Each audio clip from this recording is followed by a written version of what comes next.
Alrighty guys, we're back here today working on the big Tacoma. We are taking this puppy on a road trip. We're going to Wyoming, leaving next Friday. So been doing a little maintenance, found some play in the upper Uniballs, so we're going to change them out today. Just going to show you how to do it. It's pretty simple. I don't have any fancy tools or anything like that, just a big C press and make it work. But yeah, show you guys that way if you're ever interested in changing some Uniballs, you can do it.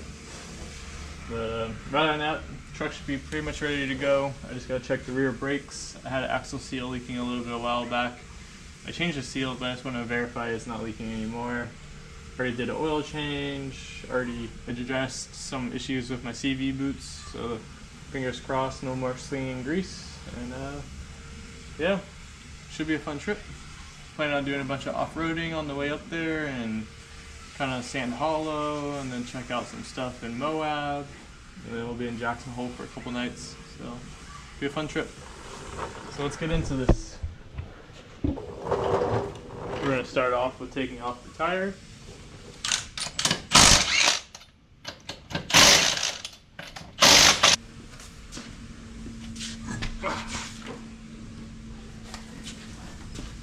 Next up, I'm just going to support the hub here with this jack stand. The shocks are still going to be attached, so not necessary, but I noticed it just helps with, this is going to want to rotate back. Two-wheel drive, not a big deal, but with the four-wheel drive, I don't want the CV axle getting all crazy on me. So just kind of put it there for some support. Next, we're going to cut off these zip ties I have here for my ABS wire. That way it doesn't get pinched or anything weird like that. Put some new zip ties on that when I'm done. And then we'll break upper control arm bolt loose.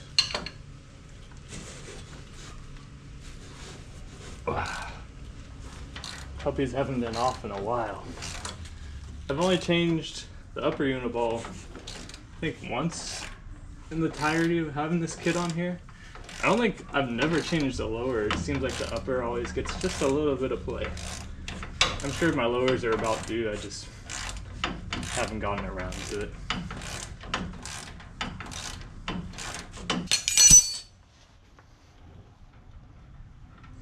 Now that's loose, we're gonna pull the bolt out.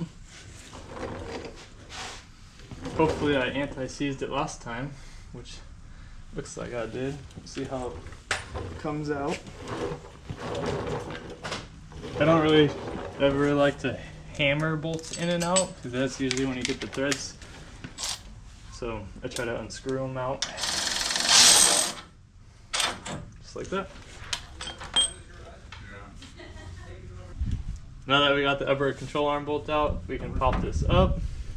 Where's it been?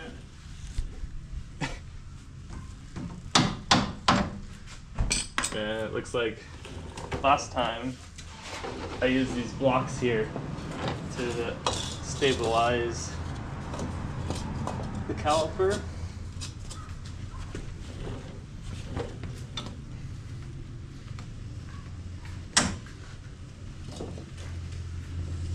And then we'll just rotate this like that. Kind of like that. And then see, anti-seize from the last time did me right. Misaligners came right out.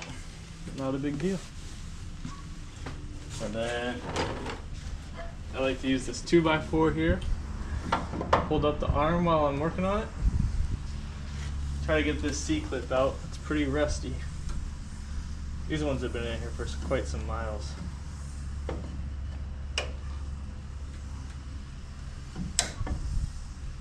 This is going to be a pain in the butt, just like last one. The last one I had to use a hammer to get it out. Flip it. There we go. Broke the rust loose. Oof. Okay. And we're free. Now that we got the C-clip out, we can get our press set up to press it out. I'd say this is definitely the hardest part of the whole process, is just holding everything and trying to get it to come out in one shot. I like to clean it a little bit. I don't know if it helps it at all, but you can see how this Uniball, this has a little bit of play. Nothing too terrible. So let's get our setup here. Alright. So we're gonna put this just like so. Let's get this down a whole bunch. Yeah, but we ain't got that. Gonna need a bigger impact gun.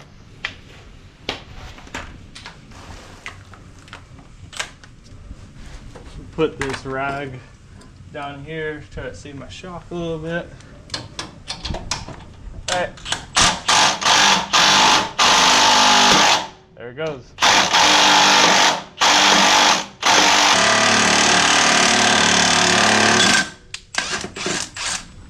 Success.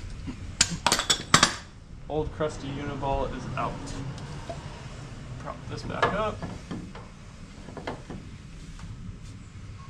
It is a little sad, my powder coating is getting a little jacked up, but name of the game, right?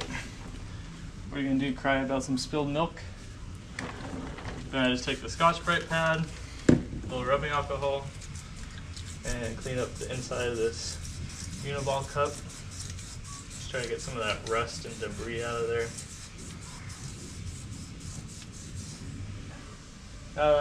The inside of this is cleaned up decently. Chip off some of this old powder coat. And then we're gonna brush some new anti-seize in here. Just a little bit. I'm a big fan of anti-seize. Some people hate it. I love it. So we got our new Pro bearing here. Trying these out versus the FKs. I've always ran FKs before. Visually, they looked about the same, but I don't know, heard good things. They're kind of local to me. They're about a half hour down south, so pretty close. So we're trying them out. So we're gonna use this setup here to press it in. Set this up here. Then I just use this 3/16 plate right on the top here. Get her up.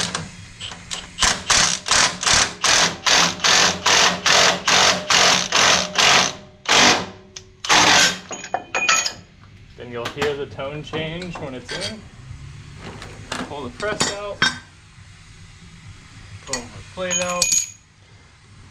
And you'll know it's in when the snap ring groove is fully showing and that it's big enough to be able to get the snap ring into. Let's grab our new snap ring. Nice thing about Pro bearing is they also sell snap rings. Nothing wrong with the old one besides some surface rust, but while I have it apart, we'll put a brand new one in. Sometimes snap rings have a sharp and a smoother edge. I like to put the sharp edge towards the load bearing side, just what I've always done. So put it like this and pop it right in. I like to orientate them all a certain direction. Not that it needs to be, but just how I've always done it. And it's in. So we'll take some rubbing alcohol again, spray this, clean it up. Powder coating's looking a little sad again. A little trick I do, since I'm a little OCD, is I take some satin gray spray paint, spray up the end of a Q-tip, just like that, and then just wipe it like a paintbrush and give it a little touch up. Is it necessary? No. Do these things cost a lot of money to build? Yes. Do I like to keep it clean? Yes. Some people make fun of me for it. I don't really give a crap. So we got that, it's all touched up. Once that's touched up, take this out. Upper control arm times still feel pretty good. Let's clean up this guy here.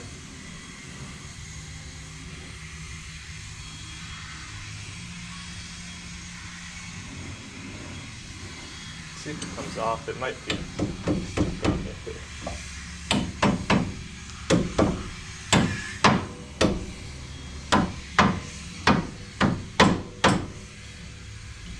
There we go.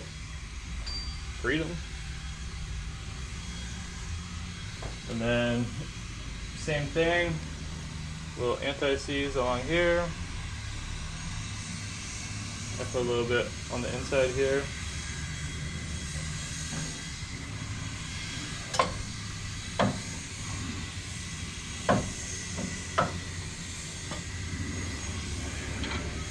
That's gonna go right there. And then clean up the upper one. On this kit, they're both the same. You gotta be careful. Sometimes I've seen them be different for upper and lower orientation, offsets, and all that stuff. Strap this one in. The new Heims are gonna be really tight. So what I like to do is stick a long extension through it, give it a couple smacks to break it loose. And once it's broke loose, you can kind of move it by hand. Get it lined up with this. And give her a couple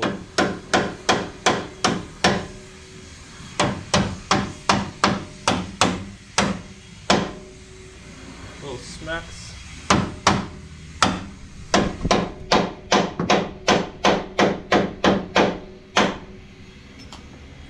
And then take the bolt, inspect it, clean it, make sure it's looking good.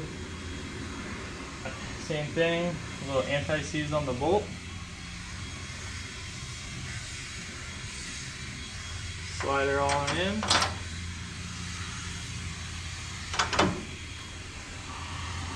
And we're going to take washer and nut.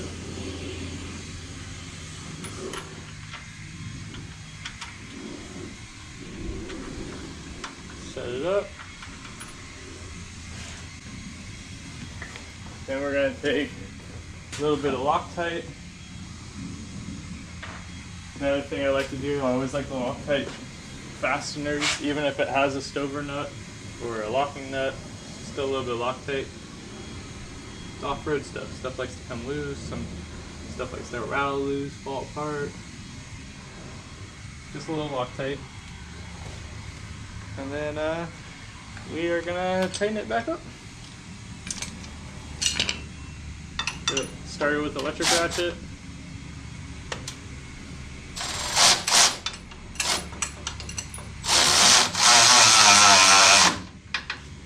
And once it's done with the electric ratchet, I like to torque it to 120 foot-pounds.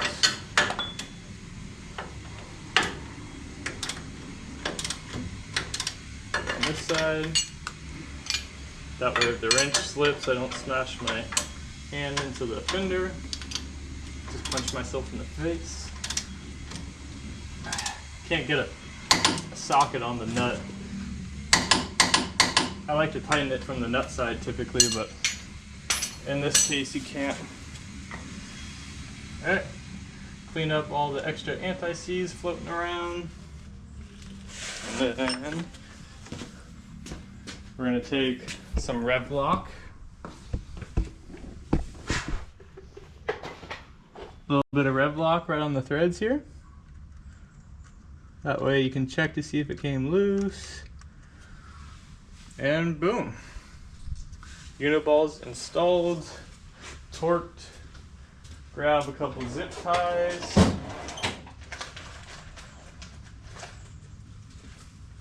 I'm gonna zip tie back up this wheel speed sensor here.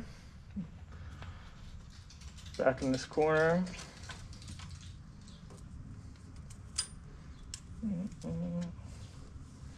But yeah, a little refresh on the old Tacoma. Needs a lot more than just this, but this is just what I noticed when looking at it the other day, kind of inspecting it. Like I said, it wasn't that much play, but just enough where you could feel it in the steering wheel, and I hate that. So throw some new Uniballs in. You take care of the truck, it takes care of you, is what I believe in.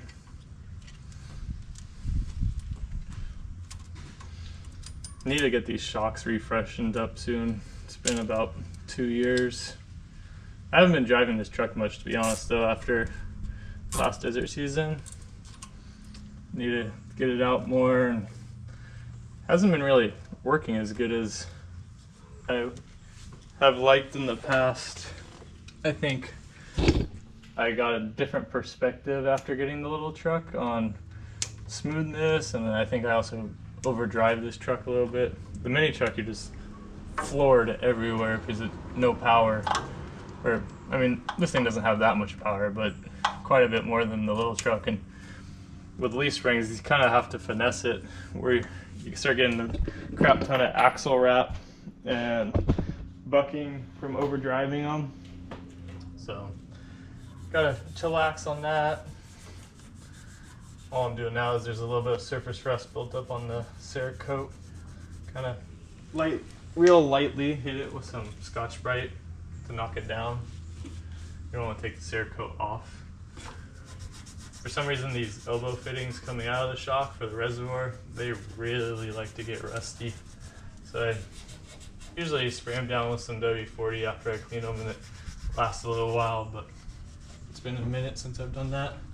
Clean that up a little bit, clean up the face of the shock. Seems like the more the rust builds up, the stronger it gets, where if you just kind of maintain it a little bit every once in a while and kind of keep it at bay. But it's definitely time, probably soon, to get these recoated and re-gone through. Maybe a color change, I don't know. I ran the orange for so long. I got the idea from the Fox factory orange stuff on the mountain bikes. Alrighty, that was a quick rundown on changing a Uniball with the C-press. Pretty easy job.